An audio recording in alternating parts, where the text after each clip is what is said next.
Welcome back to simplified maths dear students. આજે પ્રતિવિધેયો ત્રિકોણમિતીય પ્રતિવિધેયોના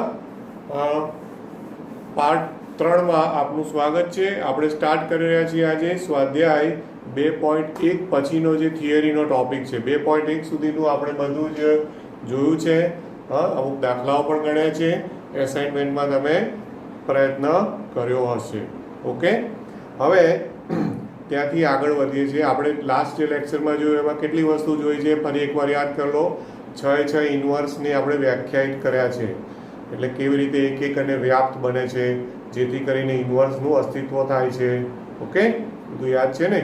અને પછી તે આખું પેજ નંબર 36 ઉપર પેલું કોષ્ટક છે, મેં કીધેલું કે યાદ રાખવાનું કે દરેકના ઇન્વર્સના પ્રદેશ અને સપ્રદેશ અથવા વિસ્તાર, કે સપ્રદેશ અને વિસ્તાર સેમ જ હોય માટે આ આખું ટેબલ પણ યાદ રાખવાનું રહેશે.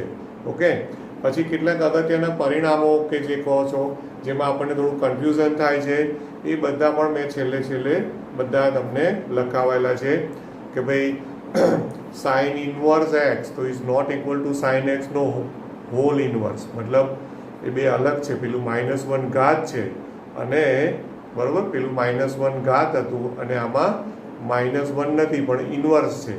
એટલે આ ડિફરન્સ પણ સમજવાનો છે. અને અમુક બીજો પણ એક બે પરિણામો ને બધું આપણે છેલ્લે જોયેલું છે. એ બધું વ્યવસ્થિત રિવાઇઝ કરજો.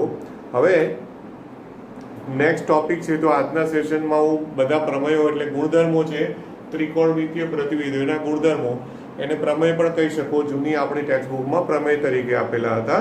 ઓકે, તો એને આપણે આજે જોઈએ છીએ. સાબિતીમાં પડવાના નથી, સૂત્રોને ખાલી સમજવાના છે. ઓકે, હવે એમાં પહેલું રિઝલ્ટ.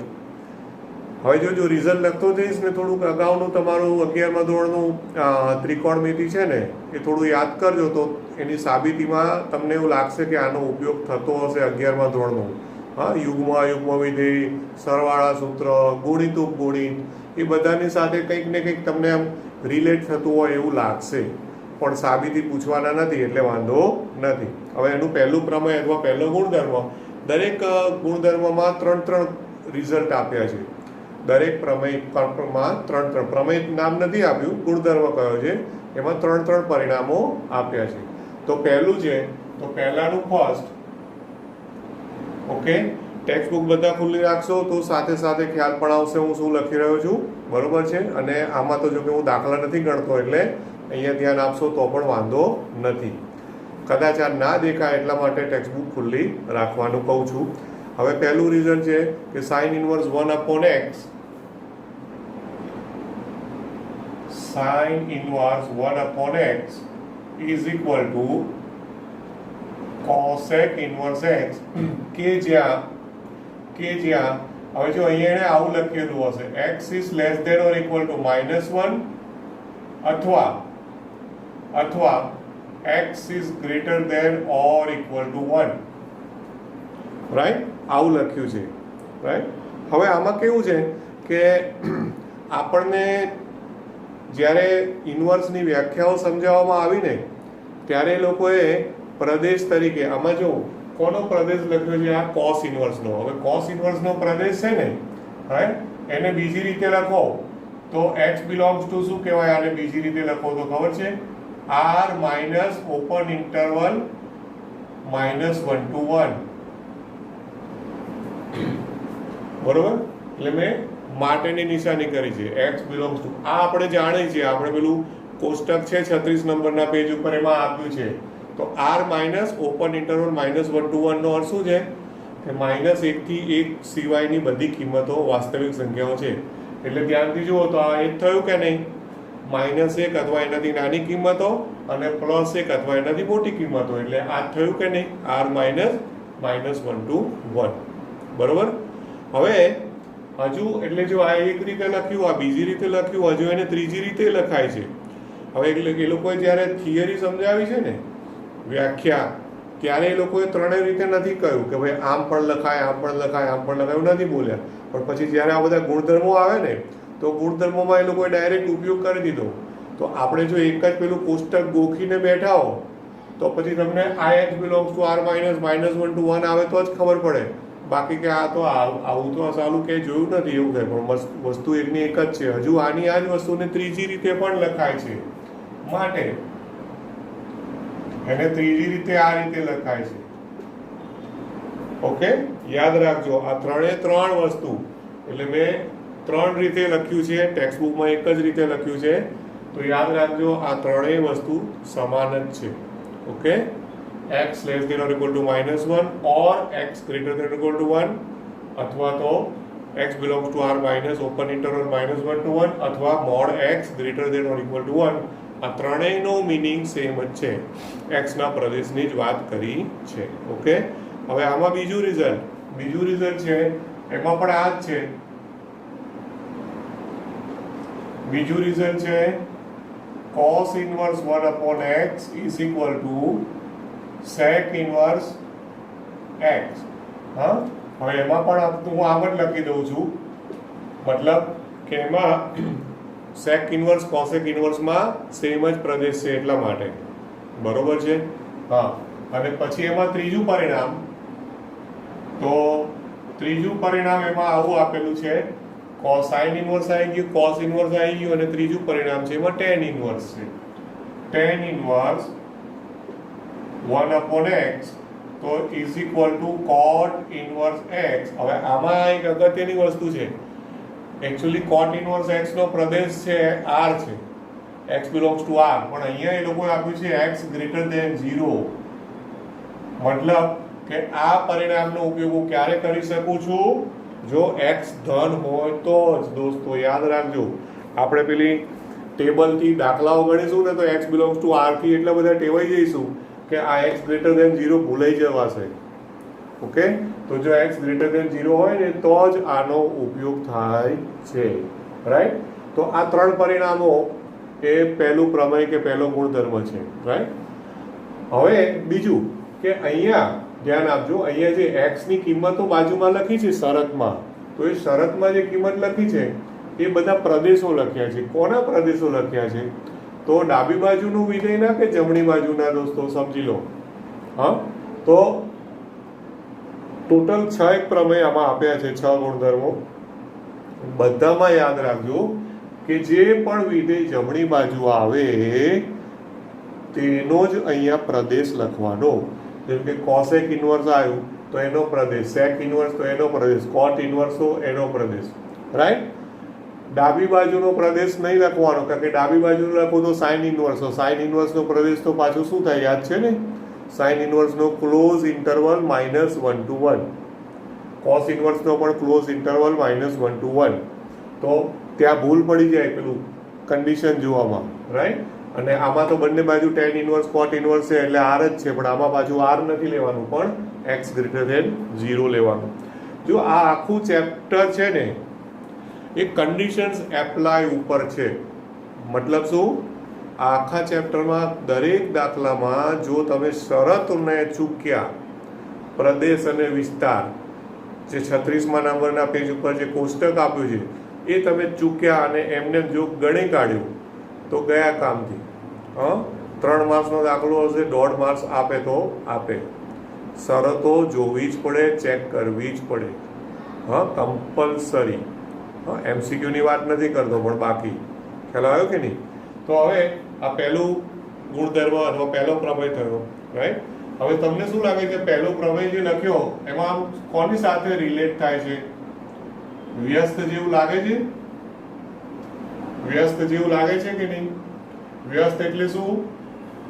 જો આપણે નથી કહેતા કે ભાઈ cosec છે તો cosec એ sin નું વ્યસ્ત છે, cosec થીટા તો 1 upon sin theta, tan theta તો 1 upon cot theta, sec theta તો 1 upon cos થીટા. તો ઓલમોસ્ટ એવું જ તમને લાગે, એની સાથે રિલેટ થાય, મેચ કરી શકો. પણ એની સાબિતીમાં જાઓ ને તો સાબિતીમાં એવો જ ઉપયોગ થયેલો છે દોસ્તો, પણ આપણે સાબિતીમાં જતા નથી.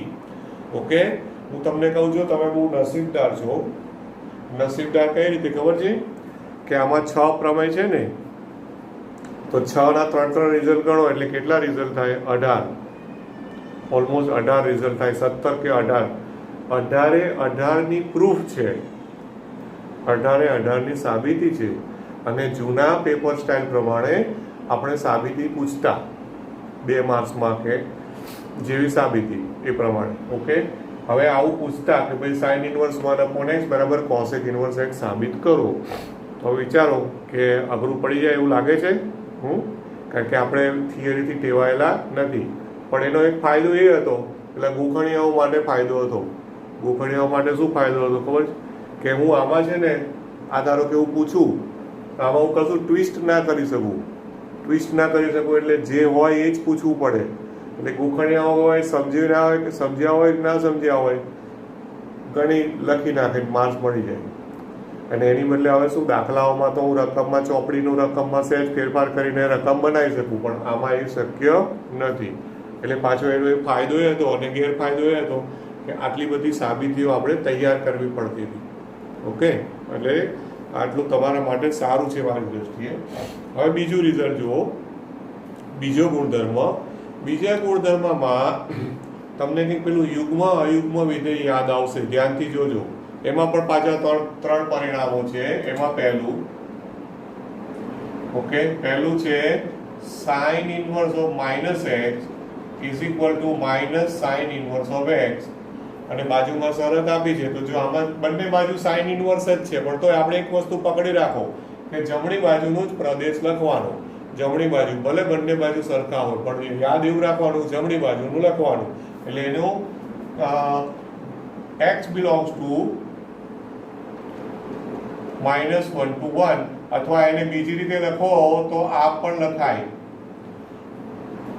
mod x less than or equal to 1, અથવા ત્રીજી રીતે લખાય અસમતામાં -1 less than or equal to x less than or equal to 1. ત્રણમાંથી ગમે તે રીતે આપે, આપણને ખબર પડવી જોઈએ. તો આ અયુગ્મ જેવું નથી લાગતું?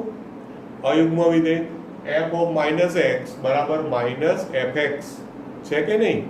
હમણાં મને કોઈ કે રેહાન કે ફૈઝાન કોઈ પૂછેલું, રાઈટ, કે ભાઈ f of -x બરાબર -fx. તો એવું જ છે કે નહીં? ત્રણે ત્રણ રિઝલ્ટ જુઓ. બીજું રિઝલ્ટ છે એમાં જ બીજું રિઝલ્ટ. તો બીજા રિઝલ્ટમાં છે tan ઇનવર્સ, સાઇન ઇનવર્સ છે. સાઇન ઇનવર્સ પછી કોસ ઇનવર્સ નથી આપ્યું. જો પછી શું આપ્યું છે? tan ઇનવર્સ આપ્યું છે. tan ઇનવર્સ ઓફ -x, તો એનો આન્સર આપ્યો છે -tan ઇનવર્સ x, કે જ્યાં x બિલોંગ્સ ટુ r. અહીંયા પાછું x બિલોંગ્સ ટુ r લઈ લીધો છે. ખાલી ઉપર પહેલા ગુણધર્મમાં જ x ગ્રેટર ધેન 0 છે. ભાઈ ધ્યાન રાખજો, આ તકલીફ વાળું કામ છે. અને આના લીધે છે ને, આના ઉપરનો આધારિત કંઈક MCQ આવ્યો હોય ને, અને જો આપણે આ શરત ચૂકી ગયા ને, તો વાર્તા પૂરી. ખ્યાલ આવે છે? x ગ્રેટર ધેન 0 હોય તો જ આ પરિણામનો ઉપયોગ થાય. અહીંયા એવું નથી, અહીંયા x બિલોંગ્સ ટુ r છે. ઓકે, પછી ત્રીજું પરિણામ તો સાઇન ઇનવર્સ, tan ઇનવર્સ, અને ત્રીજું છે કોસેક ઇનવર્સ. બરોબર? Cosec inverse of -x is equal two minus cosec inverse of x, કે જ્યાં હવે આમાં કોસેક ઇનવર્સનો પ્રદેશ તો ત્રણ રીતે લખાય. હવે જો અહીંયા એ લોકોએ mod x greater than or equal to 1 લખ્યું છે. હવે અહીંયા લખ્યું છે, પણ જ્યારે કોસેક ઇનવર્સનું પેલું સમજૂતી આપી છે ને, વ્યાખ્યા ને એ બધું, ત્યાં આવું બધું ચોખવટ નથી કરી. તો પછી તકલીફ થઈ જાય ને આપણને. આપણે તો પેલું r minus open interval -1 to 1 થી ટેવાઈ ગયા હોઈએ, પણ આ પણ એનું એ જ છે, સેમ જ છે. તો આ પરિણામ નંબર 2 થયું. હવે પરિણામ નંબર 2 પછી ત્રીજું પરિણામ. હવે આમાં ત્રણ આવી ગયા છે, સાઇન ઇનવર્સ, tan ઇનવર્સ અને કોસેક ઇનવર્સ. હવે બીજા ત્રણ રહ્યા. કયા ત્રણ રહ્યા છે? કોસ ઇનવર્સ, કોટ ઇનવર્સ અને સેક ઇનવર્સ. એ પરિણામ નંબર 3 માં આપ્યા છે. ફરી પાછું કહું, આપણી જૂની ટેક્સ્ટબુક હતી ને, જૂની ટેક્સ્ટબુક, એમાં બીજું અને ત્રીજું રિઝલ્ટ, બીજું ને ત્રીજું પરિણામ છે એને એક જ પ્રમેયમાં લઈ લીધા હતા, 6 સાથે. આ લોકોએ શું કર્યું છે? 3 અલગ પાડ્યા, બીજા 3 અલગ પાડ્યા. એકચ્યુઅલમાં આમાં એ સારું કર્યું છે, કારણ કે પેલા બીજા 3 છે ને, એમાં શું ફરક પડે છે? જુઓ પેજ નંબર 39 પર પાઈ માઇનસ આવે છે. માઇનસ અહીંયા જે માઇનસ થયું ને, એની બદલે એમાં પાઈ માઇનસ આવે છે. એટલે ધારો કે ત્રીજાનું ફર્સ્ટ લઉં તો cos inverse of -x is equal to pi minus cos inverse of x. Pi minus આવે છે. હા, અને શરતમાં તો પછી એની પેલી શરત આવે x બિલોંગ્સ ટુ -1 to 1. હા, શરત તો આપણી જે પ્રદેશ આપ્યો હોય એ જ. હવે તો કોઈને એવું થાય સર આવું કેમ, એવો જેને પ્રશ્ન થાય ને એણે એની સાબિતીમાં જવું પડે. ઓકે, અને એ લોકોએ છે ને એની સાબિતી આપી છે, થોડી શોર્ટમાં આપી છે, બધું બહુ કન્ડિશનમાં પણ સાબિતી 2-3 સ્ટેપમાં આપી છે ખરી. હા, બરોબર. અને એને 3-3ની સાબિતી નથી આપી, પહેલી કોસ ઇન્વર્સની સમજૂતી આપી છે, અને જેવું આ કોસ ઇન્વર્સની સાબિતી આપી છે સેમ એ જ રીતે સેક ઇન્વર્સ ને કોટ ઇન્વર્સમાં પણ સેમ એ જ લોજિકથી તમે પ્રૂવ કરી શકો. હા, બરોબર. એટલે સાબિતી આપી તો છે પણ શોર્ટમાં આપી છે, પણ સમજી શકાય એવું છે, વાંધો નથી. છતાં ના ખબર પડે તો મને કહેજો. મને ખાતરી છે કે જ્યારે હું એવું કહી દઉં કે સાબિતી નથી પૂછવાના એટલે કોઈ જોતું જ નથી, પણ જે લોકો ખરેખર ઇન્ટરેસ્ટેડ હોય ને મેથ્સમાં, હા, તો એક વિજ્ઞાનનો વિદ્યાર્થી ક્યારે કહેવાય ખબર છે કે જ્યારે એ પોતે માને કે આ કેમ આવ્યું છે એની પ્રૂફ જ્યાં સુધી સાબિતી ના હોય ત્યાં સુધી ના માને, તો એ સાચો વિજ્ઞાનનો વિદ્યાર્થી કહેવાય. સ્ટીફન હોકિંગ્સ જેવું જે ફિઝિસિસ્ટ છે, બરોબર ને. હા, કે ભાઈ વ્હીલચેરમાં બેઠો છે પણ કોઈ વસ્તુ માને, પોતે પ્રૂફ હોય તો જ માને. સાબિતીમાં હંમેશા બને ત્યાં સુધી ટાઈમ હોય તો જવું દોસ્તો, તમને મજા આવશે પણ રસ હોવો જોઈએ, આ પહેલી શરત છે. ઓકે, હવે બીજું રીઝન, કોસ ઇન્વર્સ પછી આ જે ટેન ઇન્વર્સ છે એવી રીતે કોટ ઇન્વર્સ લો તો પાઈ માઇનસ કોટ ઇન્વર્સ એક્સ, એમાં પણ શરતમાં x બિલોંગ્સ ટુ r, બરોબર છે. હા, અને પછી ત્રીજું રિઝલ્ટ આવશે સેક ઇન્વર્સ એક્સ. સેક અહીંયા કોસેક આવી ગયું ને, એટલે sec inverse of minus x, તો pi minus sec inverse of minus x, અને એમાં એનો પ્રદેશ, બરોબર.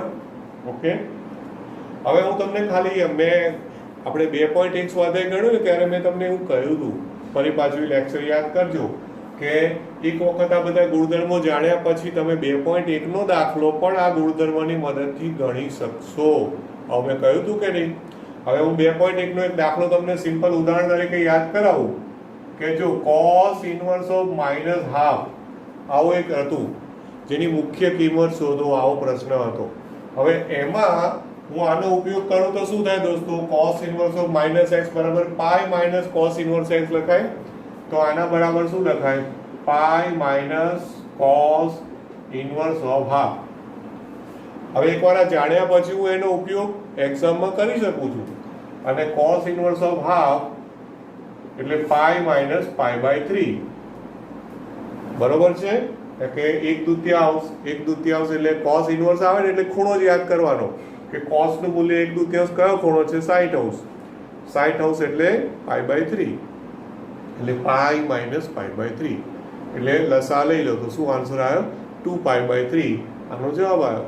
તો જો મેં 2.1માં અલગ રીતે ગણ્યું હતું, પણ હવે આ પરિણામ જાણ્યા પછી હું આનો ઉપયોગ કરીને ગણી શકું, નો પ્રોબ્લેમ. ઓકે, ખ્યાલ આવે છે ને, રાઈટ. ત્યાર પછી ચોથું પરિણામ, ચોથું રિઝલ્ટ. હવે ચોથું રિઝલ્ટ જે છે ને એના માટે હું પાછું તમને 9મા 10મામાં ભૂમિતિ યાદ કરાવું છું દોસ્તો, કે ભૂમિતિમાં તમે એક શબ્દ ભણ્યા છો, કોટિકોણ. કોટિકોણ કોને કહેવાય, કોટિકોણ એટલે શું? હા, આ બધું પૂછાઈ જશે હો, યાદ રાખવું હોય તો ક્યાંક લખી રાખવું પેન્સિલથી. આ ચોથા નંબરનો પરિણામ છે એની બાજુમાં જ લખી રાખવાનું કે એકચ્યુઅલમાં એને જૂની બુક આપણે જોશો ને તો એને કોટિ પ્રતિવિધેયો આવું પ્રમેયને ટાઇટલ આપેલું છે. કોટિ કોણ, કોણ એટલે ખૂણો, તો ખૂણાની બદલે પ્રતિવિધેય શબ્દ વાપરે છે, કોટિ પ્રતિવિધેયો. હા, આ રીતના. તો કોટિકોણો કોને કહેવાય, તો જે બે ખૂણાનો સરવાળો ત્રિકોણની અંદર જે બે ખૂણાનો સરવાળો 90° થાય તો એ બેને શું કહે છે આપણે, એકબીજાના કોટિકોણો, એવું કહો છો કે નહીં, રાઈટ. તો દાખલા તરીકે સિમ્પલ યાદ કરાવો, આમ કાટકોણ ત્રિકોણ હોય અને કાટકોણ ત્રિકોણમાં ધારો કે આ 30 છે તો આ 60 થાય, તો આ 30 અને 60 આ તો 90 છે જ, એટલે આ 30 અને 60 છે એ એકબીજાના શું કહેવાય? કોટી કોણો કહેવાય. આ એટલે યાદ કરાવું છું કે હવે ચોથું પરિણામ જુઓ તમે, ચોથું પરિણામ ઓકે, ધ્યાનથી જોજો. અને એ જે ચોથું પરિણામ છે એમાં પહેલું રિઝલ્ટ જુઓ, ચોથાનું પહેલું. તો ચોથાનું પહેલું જુઓ, sin inverse x plus cos inverse x plus cos inverse x is equal to π/2. તો આ જેમ 60 વત્તા 30 બરાબર 90, 90 એટલે π/2. હવે પાછું તમે અગાઉના લેક્ચરની નોંધ યાદ કરો કે ત્રિકોણમિતીય પ્રતિવિધેયનું મૂલ્ય હંમેશા શું દર્શાવે છે? ખૂણો. ખૂણાની રજૂઆત કરે છે એવું આપણે ભણ્યા. તો sin ઇન્વર્સ x એક ખૂણો છે, cos ઇન્વર્સ x બીજો ખૂણો છે, બંને ખૂણાનો સરવાળો 90 અંશ થયો. એટલે કે આ બંને ખૂણાઓ sin ઇન્વર્સ x અને cos ઇન્વર્સ x એકબીજાના શું કહેવાય? કોટી કોણો કહેવાય. દોસ્તો સમજો, સાબિતીમાં ના પડશે પણ આપણને ખબર તો હોવી જોઈએ કે આ કોટી કોણો, પણ કોણ શબ્દની બદલે પ્રતિવિધેય શબ્દ પણ વાપરે. કોટી પ્રતિવિધેય, કોણ શબ્દ નહીં વાપરે. ઓકે. અને એમાં શરતમાં તો sin ઇન્વર્સ ને cos ઇન્વર્સ છે, એટલે શરત તો એની આ તો આવે જ. હવે આમાં છે ને એક પણ સૂત્રનો ઉપયોગ, એક પણ પ્રમેય, ગુણધર્મ કે દાખલો ગણતી વખતે શરત વગર નહીં ગણાય. શરત વગર ગણાશે નહીં, આ સમજી લેજો. તમને એવું થાય કે સર મને આ સૂત્રો તો યાદ રહી ગયા છે પણ શરત નથી યાદ રહેતી, એમાં કન્ફ્યુઝન થાય છે, તો નહીં ચાલે. સાંભળી લેજો, નહીં ચાલે. ખાલી પ્રમેયના સૂત્રો આવડશે અને જો કન્ડિશન યાદ નહીં આવે એ વખતે તો એનો ઉપયોગ કરવાનો આવે, અથવા એ કન્ડિશન વગર તમે ગણો તો તમે કશી મિસ્ટેક કરવાના પૂરેપૂરા ચાન્સીસ છે. સમજી લેજો. ઓકે. પછી હવે જો બીજું પરિણામ જુઓ. બીજું આમાં શું છે? tan inverse x plus cot inverse x બરાબર π/2. હા, અને આમાં બંનેમાં x belongs to r જ હોય શરત. ઓકે. અને ત્રીજું પરિણામ જુઓ. ત્રીજું તો sec inverse x plus cosec inverse x is equal to પણ π/2 થાય, કે જ્યાં mod x greater than or equal to 1. બરોબર. હવે આ ત્રણેય પરિણામો શું આપણે આમ શબ્દોમાં બોલીએ તો tan ઇન્વર્સ અને cot ઇન્વર્સ એકબીજાના કોટી પ્રતિવિધેયો છે. sec ઇન્વર્સ અને cosec ઇન્વર્સ એકબીજાના કોટી પ્રતિવિધેયો છે. આવું બોલાય દોસ્તો. ઓકે. આવું અહીંયા ક્યાંય લખ્યું નથી ટેક્સ્ટબુકમાં. આવું આપણે જૂની સ્ટેટ બોર્ડની ટેક્સ્ટબુકમાં જે કંઈ થોડું સમજૂતી હતી ને એની મદદથી તમને કહી રહ્યો છું. અને એટલા માટે કહી રહ્યો છું કે JEE ને ગુજકેટમાં જે પેપર સેટર હશે, ફરી વાર કહું છું, એ પેપર સેટર વર્ષોથી ગુજરાત બોર્ડમાં ભણાવનારો છે. ઓકે. વર્ષોથી. હા, આ હાલ 1 કે 2 વર્ષથી જ NCERT ની બુક આવી છે, એટલે વધારે સાદાથી ટેવાયેલા છો અમે લોકો સ્ટેટ બોર્ડની મેથડ, એટલે એમાંથી કંઈક નું કંઈક આવે જ, એના મગજમાં હોય જ, રાઈટ. અને એનો ઉપયોગ આવે તો આપણને એ વખતે સમજણ પડશે નહીં. આ કોટી કોણો ને બધું યાદ કરી લેજો એકવાર. હા, બરોબર. ફરી વાર ચાલો. ત્યાર પછી પાંચમું પરિણામ છે, પરિણામ નંબર 5. હવે પરિણામ નંબર 5 માં અહીંયા એ લોકોએ 2 જ રિઝલ્ટ આપ્યા છે, હકીકતમાં 4 છે. આને હું આ રીતે લખું છું કૌંસમાં. શું લખ્યું મેં 5 નંબરમાં? Most IMP. એકચ્યુઅલમાં ઇમ્પોર્ટન્ટ તો 6 છે, સમજી લેજો. આમાં એવું છે કે ગમે તેનો ગમે ત્યાં ઉપયોગ આવશે, કંઈ ઠેકાણું નહીં.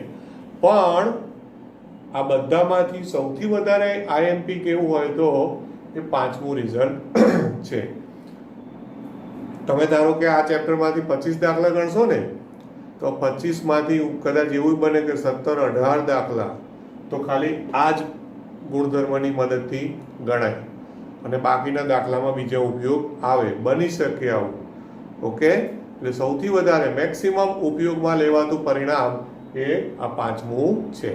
એમાં 2 જ આપ્યા છે, પણ હું બીજા 2 એક્સ્ટ્રા પણ આપીશ, ઓકે, જે ટેક્સ્ટ બુકમાં નથી, ગુજકેટ અને JEE માટે. પહેલા આ 2 આપ્યા છે એ લખી નાખીએ. તો એમાં પહેલું પરિણામ, તો પહેલું છે એ આવું છે, અહીંયા નીચે લખું છું, tan inverse x plus tan inverse y is equal to tan inverse of x plus y upon 1 minus xy જો x અને y નો ગુણાકાર 1 કરતા નાનો હોય. આવું એક પરિણામ પહેલું આપ્યું છે. સૂત્ર જોઈને કંઈ યાદ આવતું હોય તો કહેજો, હા, વિચારજો. બીજું સૂત્ર, મગજમાં કોઈ 11માં ધોરણનું કોઈ સૂત્ર આવે છે દોસ્તો? હા, કઈ સૂત્ર આવતું હોય તો વિચારજો. હું બીજું લખું છું. બીજું સૂત્ર આપ્યું છે tan inverse x minus tan inverse y is equal to tan inverse x minus y upon 1 plus xy, કે જ્યાં આમાં છે ને શરત નથી આપી, પણ આવું કીધું છે xy greater than -1, xy greater than -1. હા, હવે ધ્યાન આપજો કે તમને શું લાગે છે આ 2 પરિણામો છે એ પરિણામોમાં કોનો ઉપયોગ થયો લાગે છે? તો આપણને tan નું સરવાળા સૂત્ર યાદ છે તમને લોકોને? tan of alpha plus beta is equal to, કંઈક આના જેવું ધ્યાનથી જુઓ, tan alpha plus tan beta upon 1 minus tan alpha into tan beta. આવું 11માં ભણ્યા છો? તો આ જ સૂત્ર જેવું કંઈક આમ થોડુંક સિમિલર લાગે છે. અહીંથી tan ને આ બાજુ લઈ જાઓ એટલે tan ઇનવર્સ થઈ જાય. હા, એટલે tan ઇનવર્સ પછી કૌંસ કરી દો, tan આલ્ફા ને x નામ આપો, tan બીટા ને y નામ આપો, તો જો આ થઈ ગયું tan inverse x plus y upon 1 minus xy. Okay, અને tan આલ્ફા ને x કયું હોય? tan આલ્ફા બરાબર x, એટલે આલ્ફા બરાબર tan inverse x, tan beta બરાબર y, તો બીટા બરાબર tan ઇનવર્સ y. હું જે બોલું છું એ જે લોકોને મગજમાં કોન્સેપ્ટ હશે એને ખબર પડી જશે કે હા સમજાઈ ગયું. ના સમજાયું હોય તો રેકોર્ડિંગ રિપીટ કરીને પણ જોજો. આ મેં જસ્ટ એની પ્રૂફમાં ગયો છું, બરોબર છે?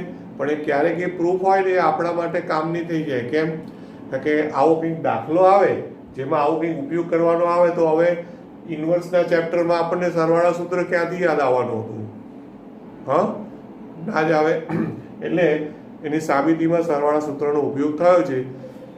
સેમ આ માઇનસમાં માઇનસનો ઉપયોગ થયો છે, મતલબ અહીંયા પ્લસની બદલે માઇનસ લો, તો માઇનસ લો તો યાદ છે ને અંશમાં માઇનસ આવે ને છેદમાં પ્લસ આવે, તો સેમ અહીંયા દેખાય છે, અંશમાં માઇનસ છે છેદમાં પ્લસ છે. tan inverse x minus y upon 1 plus xy.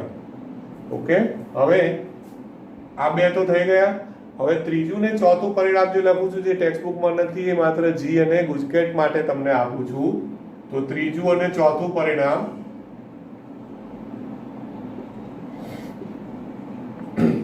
હવે એ બંને પરિણામો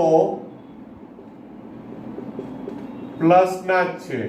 tan inverse x plus tan inverse y બરાબર π/2 જો xy ઇક્વલ ટુ 1, આવું પરિણામ છે. અને ચોથું પરિણામ પહેલા હું લખી કાઢું છું. ચોથું પરિણામ છે tan inverse x plus tan inverse y is equal to pi plus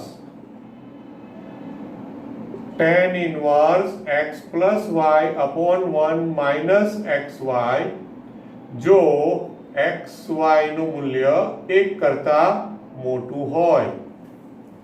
x અને y નો ગુણાકાર 1 કરતા મોટો હોય. આ 2 પરિણામો મેં લખ્યા એક્સ્ટ્રા. ઓકે, હવે ધ્યાનથી જુઓ તો આ tan inverse x plus tan inverse y બરાબર π/2 ક્યાંથી આવ્યું હશે? ધ્યાનથી જુઓ, જ્યાં x y બરાબર 1 આપ્યું છે, એટલે x અને y નો ગુણાકાર 1 છે, તો y ને કરતા બનાવો તો y બરાબર શું થાય? 1/x થાય. y બરાબર અહીંયા મૂકી દો તો આ tan ઇનવર્સ 1/x થઈ જાય. સાંભળજો અને ધ્યાન આપજો. tan ઇનવર્સ 1/x થઈ જાય. હવે અહીંયા આવી જાઓ. tan ઇનવર્સ 1/x બરાબર શું છે? cot ઇનવર્સ x છે કે નહીં? tan ઇનવર્સ 1/x બરાબર cot ઇનવર્સ x. તો આની જગ્યાએ શું લખાય? cot ઇનવર્સ x લખાય. તો tan inverse x plus cot inverse x. તો tan inverse x plus cot inverse x તો આ રહ્યું છે ને, tan inverse x plus cot inverse x. શું આન્સર છે? π/2 આવી ગયો. π/2 પ્રૂફ, સાબિતી થઈ ગઈ. ઓકે. હા, હવે આ જે પરિણામ છે એની હું સાબિતીમાં નથી જતો કારણ કે એમાં ટાઈમ લાગે, પણ એની અંદર પહેલા અને ચોથામાં ફરક શું છે? તો પહેલામાં છે x અને y નો ગુણાકાર 1 કરતા નાનો, અને ચોથામાં છે અહીંયા જે પણ x અને y આપ્યા હોય ને રકમમાં દોસ્તો, તો x અને y નો ગુણાકાર 1 કરતા મોટો હોય. x ગુણ્યા y કરો તો 1 કરતા મોટો હોય. તો સૂત્ર આનું આ જ લાગે છે, પણ એ સૂત્રમાં પાઈ ઉમેરવાનો. પાઈ પ્લસ પછી આ સૂત્ર છે જે હતું એનું એ જ પાઈ પ્લસ આટલું વધારાનું છે. ખાસ ધ્યાનમાં રાખજો. ઓકે. હા ને. તો હવે આ જે સૂત્રો થયા એ સૂત્રો જો આટલા, આ બે, તો આ બે સૂત્રો છે એ તમારે શેના માટે એક્સ્ટ્રા તરીકે લખું છું? એક્સ્ટ્રા છે કોના માટે છે આ એક્સ્ટ્રા? તો કે ભાઈ JEE અને ગુજકેટ માટે. JEE અને ગુજકેટ માટે તમારે આને એક્સ્ટ્રા તરીકે, એટલે શક્ય છે કે કદાચ ટેક્સ્ટબુકના દાખલાઓ જે છે, સ્વાધ્યાયના દાખલાઓ તમે ગણશો, આપણે ગણીશું, તો એમાં આ ત્રીજા ચોથાનો ઉપયોગ ના પણ આવે. બરોબર. પણ પછી જ્યારે એક્સ્ટ્રા દાખલાઓ અને પેલું NCERT ની એક્ઝામ્પલર મેં તમને એકવાર બતાવી હતી, લાવ્યા છો કે નહીં? કોઈ ખરીદી? એક્ઝામ્પલર ના મળે તો એક્ઝામ્પલરના સોલ્યુશન મળતા હોય છે. એ કદાચ નવી BSAમાં એક્ઝામ્પલરના સોલ્યુશન આવી ગયા હશે, ઇન્ક્લુડ થઈ પણ ગયા હોય. બરોબર. કુમાર બધામાં થઈ ગયા હશે, જોઈ લેવાનું. NCERT એક્ઝામ્પલર સોલ્યુશન એવું લખેલું હોય ટાઇટલ. જો એવું હોય તો પછી ચિંતા નહીં કરવાની, પણ એ સોલ્યુશન એક્ઝામ્પલરના આપણે એક્સ્ટ્રા તરીકે ખાસ ગણવા, કારણ કે એ ગવર્મેન્ટ તરફથી આવેલું છે. NCERT એક્ઝામ્પલર એટલે ગવર્મેન્ટ તરફથી આવેલું છે. એટલે જ્યારે અમે લોકો પેપર સેટ કરવા જઈએ તો અમને એ બુકમાં એક્ઝામ્પલર પણ આપવામાં આવે, જે ટેક્સ્ટ બુકમાં નથી, પણ અમને અલગથી એક્ઝામ્પલર આપવામાં આવે. હા, તો અમે એમાંથી પણ ક્વેશ્ચન્સ પૂછી શકીએ. લાસ્ટ યર પણ અમે લઈને જ બેઠેલા હતા. ઓકે, ખ્યાલ આવ્યો? એટલે જ્યારે પણ આવું થાય તો યાદ રાખવાનું કે ભાઈ એક્ઝામ્પલર, જેમ ગવર્મેન્ટનું પ્રશ્ન બેંક હતું, જૂનામાં પ્રશ્ન બેંક હતું, અહીંયા એક્ઝામ્પલર છે. આટલું ધ્યાન રાખજો. ઓકે. હવે આ થયું 5 નંબરનું પરિણામ, જેમાં અત્યારે તમારે કયું યાદ રાખવાના? પહેલું ને બીજું. અત્યારે મતલબ સ્વાધ્યાય પૂરતું. બરોબર. હવે છઠ્ઠું પરિણામ. છઠ્ઠું પરિણામ તો છઠ્ઠું પરિણામ જે છે એ છઠ્ઠું પરિણામ છે ને, એમાં તમને યાદ આવશે ગુણિત ઉપગુણિત. ગુણિત ઉપગુણિતમાં તમને યાદ છે કે sin 2θ તો 2 tan θ એવું કંઈક હતું ને, 2 tan θ upon 1 plus tan square θ, પછી cos 2θ તો 1 minus tan square θ upon 1 plus tan square θ, અને એ રીતે tan 2θ. યાદ છે? 3 સૂત્રો હતા. sin નું tan માં રૂપાંતર, cos નું tan માં રૂપાંતર અને tan નું પણ tan માં રૂપાંતર. એ જ સૂત્રોની મદદથી અહીંયા 3 ઇન્વર્સના સૂત્રો બનાવેલા છે. પેજ નંબર 40 પર છઠ્ઠું પરિણામ જુઓ. નંબર 1, ત્રણેયની ડાબી બાજુ 2 tan ઇન્વર્સ x જ છે. હા, તો 2 tan ઇન્વર્સ x, હવે પહેલું એને sin ઇન્વર્સ લીધું છે, તો sin inverse 2x upon 1 plus x square. બરોબર. sin inverse 2x upon 1 plus x square, આવું એને sin ઇન્વર્સ આવ્યું. જો પાછું જમણી બાજુની જ શરત બાજુમાં એને મૂકી હશે. કન્ડિશનમાં ડાબી બાજુ tan ઇન્વર્સ છે, જમણી બાજુ sin ઇન્વર્સ છે, તો શરત કોની વાપરવાની? sin ઇન્વર્સની. તો sin ઇન્વર્સની શરત વાપરો એટલે શું થાય? mod x less than or equal to 1, એટલે કે sin ઇન્વર્સનો પ્રદેશ. આ કોના ઉપરથી આવ્યું હશે? પેલું sin 2 theta is equal to 2 tan theta upon 1 plus tan square theta. એ જ સૂત્રનો ઉપયોગ કરી અને એનું પછી ઇન્વર્સ બનાવી અને આ પરિણામ મેળવેલું છે દોસ્તો. ઓકે, એકાદું એને સાબિત નીચે કરીને આપ્યું પણ છે. એણે બધામાં એક એક સાબિત કરીને આપ્યું છે. અને પછી બીજા ત્રીજા તમે સેમ રીતે વિચારી શકો છો. છઠ્ઠાનું બીજું, એમાં પણ અહીંયા તો 2 tan ઇનવર્સ x જ છે, પણ હવે sin ઇનવર્સ ની બદલે cos ઇનવર્સ લીધું છે, તો 1 minus x square upon 1 plus x square. એમાં પણ શરત તો સેમ જ આવશે, mod x less than or equal to 1. બરોબર છે? ઓકે. હા, જો આમાં શરતમાં ફરક પડ્યો, જોયું? મારી ભૂલ પડી. શરતમાં અહીંયા શું આપ્યું છે ધ્યાનથી જુઓ તો x greater than or equal to 0 આપ્યું છે. એનું રીઝન તમને આઈડિયા આવે છે આવું કેમ કર્યું હશે? એ હું તમને કહી દઉં. કારણ કે cos ઇનવર્સ આવ્યો ને, તો cos ઇનવર્સ છે એનો વિસ્તાર છે ને એમાં 0 થી પાય છે. 0 થી પાય એટલે પહેલું ચરણ અને બીજું ચરણ. પણ એમાંથી પછી એ લોકોએ આ x ના મૂલ્ય છે એ એકચ્યુઅલી -1 to 1 માં લો ને, તો -1 to 1 ની અંદર ધન અને ઋણ બંને આવે છે. ધન અને ઋણ બંને. અને એના કારણે જો ઋણ લો ને તો આ સૂત્રની સાબિતીમાં પ્રોબ્લેમ થાય છે. એટલે એકચ્યુઅલમાં યાદ રાખજો કે આ જે માઇનોર જે ડિફરન્સ પડે ને, જો મારી બી ભૂલ પડી ગઈ, ઓકે, કે ભાઈ x greater than or equal to 0 હોય તો જ આ સૂત્રનો ઉપયોગ થાય છે. ઉપર અહીંયા એવું છે કે x નું મૂલ્ય એમાં આખો પ્રદેશ લઈ લીધો છે -1 થી 1, તો વાંધો આવતો નથી. બરોબર? કે એમાં એક સાઇન ઇનવર્સનો પ્રદેશ છે, એમાં ચોથું ને પહેલું ચરણ છે. બરોબર ને? ચોથું ને પહેલું. પણ છતાં એની જે સાબિતી છે ને એમાં પ્લસ માઇનસ તો થાય જ છે, પણ હવે અત્યારે હું પ્રૂફમાં જઈ શકું એમ નથી.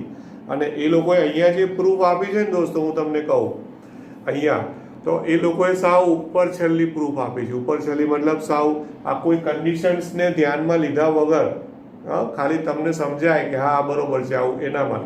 પણ એક્ઝેક્ટ પ્રૂફ જો જોઈતી હોય તો એક્ઝેક્ટ પ્રૂફમાં તમારે આ કન્ડિશન્સ એપ્લાય કરી, કન્ડિશન્સનો ઉપયોગ કરી અને એની સાબિતી આપવી પડે, ત્યારે એક્ઝેક્ટ કહેવાય હા બરોબર છે. પણ હવે એ લોકોએ એવું કશું કર્યું નથી. એટલે અત્યારે ઉપર છેલ્લી સાબિતી છે, તમે પણ એ જ રીતે વિચારજો, લાંબુ વિચારતા નહીં, પણ શરત ચૂકશો નહીં. ઓકે. અને ત્રીજું પરિણામ, આ બીજું છે, બીજા પછી ત્રીજું. ત્રીજું રિઝલ્ટ, એમાં પણ પાછું 2 tan ઇનવર્સ x જ છે. હવે એનું tan ઇનવર્સમાં જ રૂપાંતર કર્યું છે, તો આને હું એવી રીતે યાદ રાખું કે આ બંનેનો ભાગાકાર જ કરો. ભાગાકાર એટલે ખાલી x વાળા પદોનો, તો છેદ 1 plus x square 1 plus x square ઉડી જાય, તો શું થઈ જાય? 2x upon 1 minus x square. બરોબર? અને આમાં પાછી શરત જુઓ શું છે આમાં શરત? માઇનસ, આની અંદર શરત પાછી શું આપી છે? -1 less than x less than 1. કારણ કે આપણા મગજમાં શું છે કે હમણાં મેં તમને કીધું કે ભાઈ જમણી બાજુ હોય એનો પ્રદેશ લેવાનો, તો જો આ બીજામાં બી લોચા માર્યા, ત્રીજામાં બી લોચા માર્યા. કેમ? કે tan ઇનવર્સનો પ્રદેશ તો r છે, x બિલોંગ્સ ટુ r, તો એને x બિલોંગ્સ ટુ r નહીં લીધો. શું લીધું? ઓપન ઇન્ટરવલ લીધું. પાછું આ ક્લોઝ પણ નહીં. શું લીધું છે? આ ઓપન ઇન્ટરવલ છે. એટલે આમાં શરતોની એટલી બધી માથાકૂટ છે કે જો આપણે એ શરતોને ધ્યાનમાં નહીં લીધી ને એક્ઝામમાં, જો તો ખરેખર કોઈક દાખલામાં ક્યાંક ને ક્યાંક અટવાઈ જવાશે. એટલે શરતો ખાસ જોજો. બાકી ઓલમોસ્ટ હવે 6 ની સાબિતી તો આપણે પણ જોવાની નથી. એટલે હવે એકચ્યુઅલમાં જો હું ધારું તો અત્યારે દાખલા લઈ શકું એમ છું, પણ દાખલા લઈશું ને તો પછી ખાસો વધારે બીજો ટાઈમ મારે જોઈશે. એટલે હવે એક કામ કરો કે આજના સેશનમાં આપણે આટલું રાખીએ. આ 6 પરિણામો છે એને બરાબર એની કન્ડિશન્સ અને મેં જે એક્સ્ટ્રા આપ્યું હોય તો એ બધું જોઈ લેજો વ્યવસ્થિત દોસ્તો. તો આપણું નેક્સ્ટ લેક્ચર જે આવે ને એ નેક્સ્ટ લેક્ચરમાં હું સ્વાધ્યાય 2.2 ગણીશ. કોઈને જાતે પ્રયત્ન કરવાની ઈચ્છા થાય તો કરજો, બાકી હું ગણાવવાનો છું sure. Okay, so good bye, have a nice day, thank you.